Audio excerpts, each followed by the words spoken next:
નમસ્કાર મિત્રો, આજે હું વાત કરીશ ઉજ્જવળ ભારતની ખરાબ પેઢીની. હમણાં એક દાડ હું કોલેજથી આવતો હતો તે મારા કોનમાં હેન્ડસ્ફ્રી ભરાયેલા હતા અને મારી આગળ બે છોકરીઓ ચાલી રહી હતી. મેં ઇવન તો એમ જ કે આના કોનમાં હેન્ડસ્ફ્રી, પણ હકીકતમાં હેન્ડસ્ફ્રી ભરાયેલા જ હતા. કોઈ ગીત બીત કે કોઈ રીલ્સ બીલ્સ નથી ચાલતી. શાંતિથી હું હેડે આવતો હતો અને મને આવી ઓબ્ઝર્વેશન કરવાની ટેવ કે લોકો શું બોલી રહ્યા છે, કેવી વાતો કરી રહ્યા છે.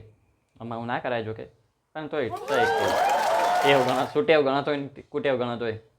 એ બે છોકરીઓ વાતો કરતી હતી કે એક છોકરી કે તે ક્યારેય આપણા શાસ્ત્રો વાંચ્યા છે, એમાં બી ખાસ કરીને રામાયણ. તો બીજી કે આ વાંચ્યું જ હોય ને, મારે તો આગળ PhD એમાં જ કરવાનું છે. તને સંસ્કૃત આવડે છે કે સંસ્કૃત ને ગુજરાતીમાં વાંચેલું? ઓકે કે મેં 2-3 વાર રામાયણ વાંચ્યું છે. બીજી કે પણ કે સીતા કેવી ડોબી કહેવાની સાવ, રામને વનવાસ મળેલો એ તો એને શું કામ જવું જોઈએ? શાંતિથી પડ્યું ના રહેવાય 14 વર્ષ કરે અને રાણીની જેમ મોજ કરાય. આટલું બોલીને ઊભી રહે ને તો કંઈ વાંધો નહોતો. છેલ્લે એમ બોલી હું હોય તો જાઉં જ નહીં. હવે લુખેશ,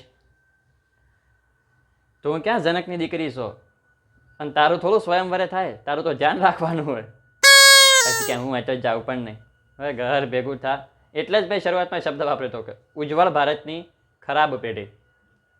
સમજાય તો વંદન. જય હિન્દ, જય ભારત.